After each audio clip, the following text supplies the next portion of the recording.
Dear student, अस्सलाम वालेकुम। जैसा कि आप सब जानते हैं कि हमने पिछली वीडियो में आपको model question paper 2021 physics paper 1 की एमसीक्यूज़ की तैयारी कराई थी। अब हम इस वीडियो लेक्चर के अंदर फिज़िक्स पेपर 1 सेक्शन बी में पूछे जाने वाले न्यूमेरिकल्स को सॉल्व कर रहे हैं। मैं उम्मीद करता हूं कि इस वीडियो लेक्चर की मदद से आप अपनी तैयारी को मज़ीद मुस्तहकम करेंगे और न्यूमेरिकल सॉल्यूशन आपके लिए आसान होगा। आइए देखते हैं हमसे इस पेपर में कौन से न्यूमेरिकल पूछे गए हैं। बेटा क्वेश्चन नंबर 2 का 5th पार्ट है जो चैप्टर 2 से ताल्लुक़ रखता है। ये question prove that the vectors a and b and c can form the sides of a right angle triangle। तो बेटा यहाँ ध्यान में रखिएगा बात कि हमें जहाँ वेक्टर को सॉल्व करना है वहाँ पर राइट एंगल ट्राइंगल की बेसिक प्रॉपर्टीज़ हमें पता होनी चाहिए। मसलन हम जानते हैं कि इससे पहले कि हम सॉल्यूशन के पास जाएं तो हमें पता है राइट एंगल ट्राइंगल एक ऐसे ट्राइंगल को कहा जाता है जिसमें दो साइड्स के दरमियान जो एंगल होता है वो 90 डिग्री होता है, और यही हमारे लिए सबसे अहम बात है। हम यहाँ पर दोनों वेक्टर यानी b और c वेक्टर के दरमियान डॉट प्रोडक्ट लेते हैं। अगर b और c दोनों वेक्टर एडजेसेंट साइड रखते हैं राइट एंगल ट्राइंगल के अंदर, तो इसका मकसद क्या होगा कि ये डॉट प्रोडक्ट 0 के बराबर आ जाएगा। और अगर ये 0 के बराबर आ जाता है तो हमने ये प्रूफ कर लिया कि a वेक्टर, b वेक्टर और c वेक्टर मिलकर एक राइट एंगल ट्राइंगल फॉर्म करते हैं।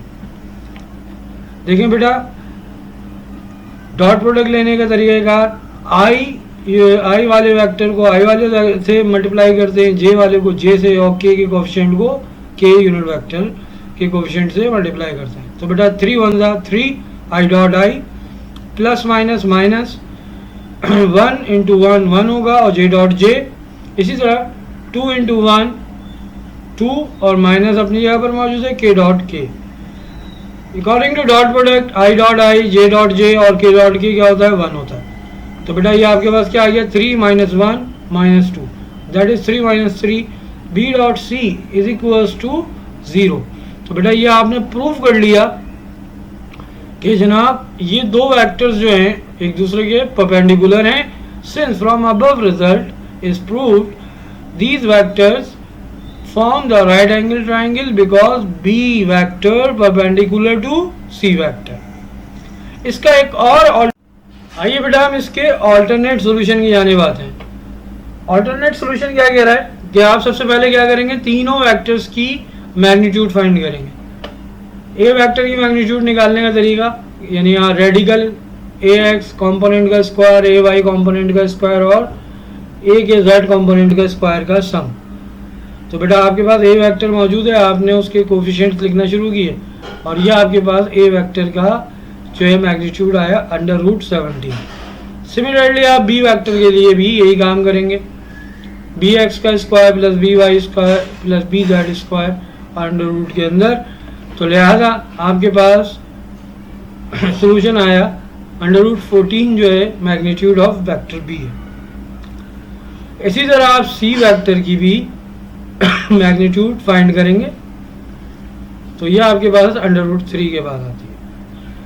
ये काम हमने क्यों किया है, इसलिए किया है कि हम जानते हैं कि right angle triangle Pythagoras theorem को फॉलो करता है। तो अगर ये तीनों वेक्टर्स एक राइट एंगल ट्राइंगल फॉर्म कर रहे हैं तो ये पाइथागोरस थ्योरम को ओबे करेंगे।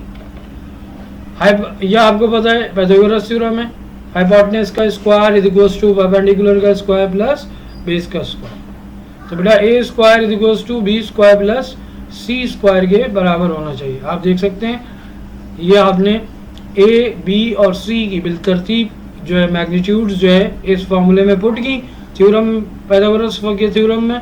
तो लिहाजा आपको क्या मिला 17 इज इक्वल्स टू 17। तो इससे क्या बात प्रूव हुई, इससे भी ये बात प्रूव हो गई कि ये जो तीनों वेक्टर्स हैं इन ये बेसिकली एक राइट एंगल ट्राइंगल को फॉर्म कर रहे हैं.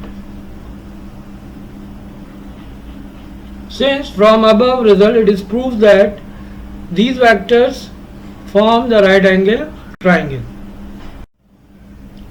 ओके बेटा, यहाँ पर आपके पास स्क्रीन पर क्वेश्चन नंबर 2 का 6 पार्ट आ रहा है.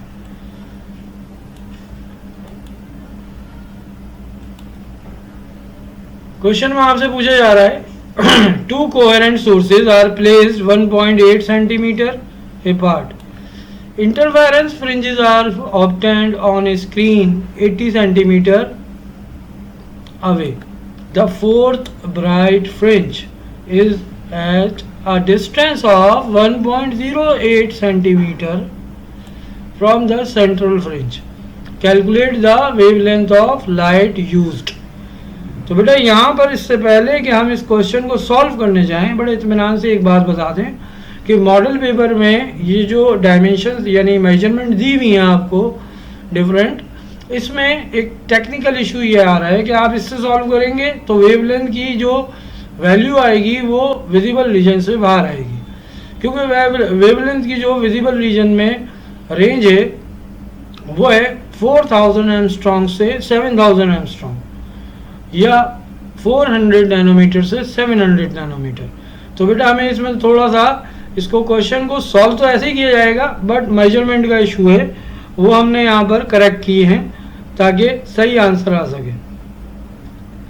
डेटा में आ जाए सबसे पहले आप, ये जो आपको two coherent sources are place 1.8 centimetre apart, ये पूरी लाइन इंफॉर्मेशन दे रही है कि डिस्टेंस बिटवीन टू स्लिट्स क्या है 1.8 मिलीमीटर है. यहाँ हमने सेंटीमीटर की जगह क्या लिया है बेटा, मिलीमीटर. जब हम इसको 1000 से डिवाइड करेंगे तो क्या हो जाएगा, ये 10 की power -3 metre. Similarly length of the, यानी आपको दी हुई है कि लेंथ फ्रॉम, यानी लेंथ से मुराद यहाँ पर क्या है, स्लिट से लेकर स्क्रीन तक का डिस्टेंस, वो कितना दिया हुआ है आपको, बिल्कुल सही 80 सेंटीमीटर दिया हुआ है. हमने इसको 100 से डिवाइड करके 0.8 मीटर. हमने तब्दीली कहाँ की है, डी में पहली तब्दीली की है, सेंटीमीटर की जगह हमने क्या लिया है, मिलीमीटर. ठीक है. उसके बाद नंबर ऑफ फ्रिंजेस, ये आपको स्मॉल एन 4 दी हुई है. तो बेटा ये जो आपको बताई गई है कि the fourth bright fringe is at distance of 1.08 centimetre from the central fringe, ये बता के आपको बताया गया कि जो 4 फ्रिंजेस हैं वो 1.08 सेंटीमीटर पे ऑक्यूपाई करती हैं. तो लिहाजा distance occupied by 4 fringes y is equals to 1.08. देखिए यहाँ पर भी हमने सेंटीमीटर की क्या लिया है, मिलीमीटर लिया है. वो इसीलिए लिया ताकि आंसर सही आ सके. 1000 से डिवाइड करेंगे तो ये भी आपके पास क्या आ जाएगा, -3 की पावर में आ जाएगा. फ्रिंज स्पेसिंग, वो आपको पता है डेल्टा वाई इक्वल्स टू क्या निकलेगा, y अपॉन एन. इस तरह का एक क्वेश्चन आपने एक्सरसाइज में सॉल्व किया हुआ है. तो बेटा ये आपके पास जब आप डिवाइड करते हैं तो ये आता है 2.7 10⁻⁻4 मीटर. फाइंड आउट आपने वेवलेंथ ऑफ लाइट की है. अब फ्रिंज स्पेसिंग का जो बेसिक फार्मूला है उसको इस्तेमाल करेंगे हम. In Young double slit experiment fringe spacing is given by delta Y L lambda upon D. तो आपको बेटा यहाँ लैम्डा निकालना है तो डी डेल्टा वाई से मल्टीप्लाई हो जाएगा और एल क्या हो जाएगा, डिवाइड में आ जाएगा. तो फार्मूला कुछ इस तरीके से बन जाएगा. इसमें जस्ट आपने सब्स्टिट्यूशन करनी है. ये सारी वैल्यू सब्स्टिट्यूट करने के बाद कैलकुलेटर की मदद से सॉल्व करेंगे तो आपके पास आंसर आएगा 607.5 नैनोमीटर, या आप इसको यूँ भी कह सकते हैं lambda is equals to 6.05 10⁻⁻7 metre. और सोल्यूशन के बाद ये रिजल्ट आएगा और इसको आप अगर 2 डेसिमल प्लेसेस जो है मूव करेंगे तो ये 10⁻⁻9 बन जाएगा, जिसको हम लिख सकते हैं 607.5 नैनोमीटर. और बेटा ये आपके पास इस क्वेश्चन का राइट आंसर है.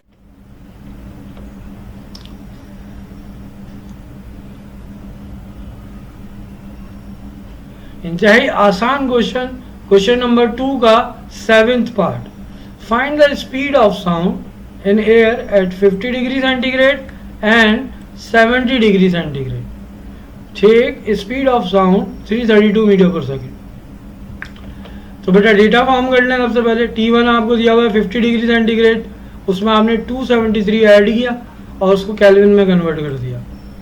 फिर उसके बाद आप आ जाएं, इसी तरह 70 डिग्री सेंटीग्रेड को आपने केल्विन में कन्वर्ट कर दिया, ये बन जाएगा 343 केल्विन। स्पीड ऑफ साउंड आपको दी हुई है 332 मीटर पर सेकेंड।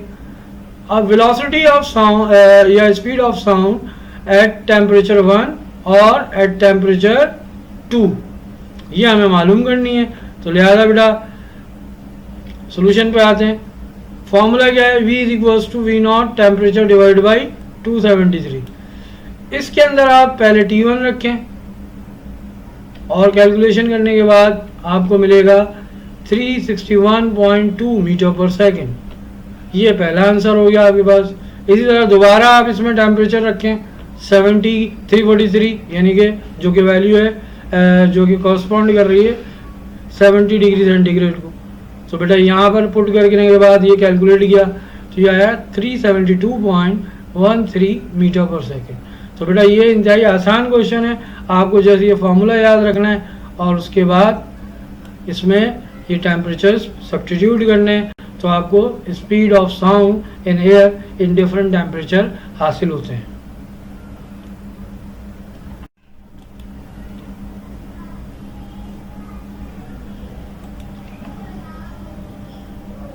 इस तरह बेटा आपके पास क्वेश्चन नंबर 2 का 8 पार्ट क्या कह रहा है। A truck starts from rest at the top of a slope which is 1 meter high and 49 meter long.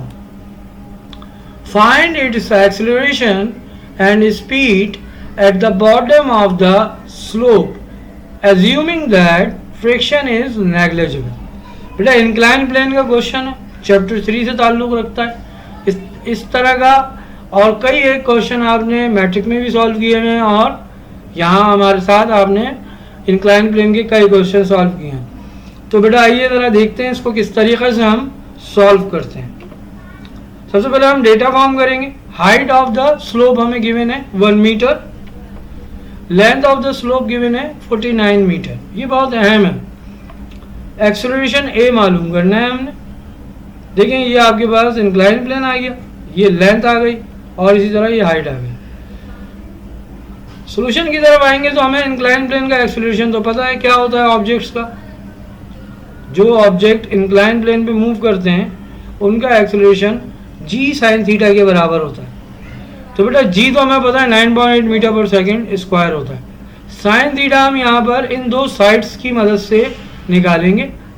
From figure a is equals to g और साइन थीटा की जगह हमने साइन थीटा का साइड्स का फॉर्मूला लगाया perpendicular upon hypotenuse. अगर हम इसको एंगल मानते हैं, एंगल ऑफ इंक्लिनेशन ये है तो ये आपके पास क्या हो जाएगी परपेंडिकुलर और ये क्या हो जाएगा हाइपोटेनस। तो बेटा आप यहाँ पर देख सकते हैं कि ये आपके पास परपेंडिकुलर की जगह क्या आएगा h और हाइपोटेनस की जगह आएगा l। तो ये आपके पास फॉर्मूला बना g is equals to a is equals to g into H divide by l।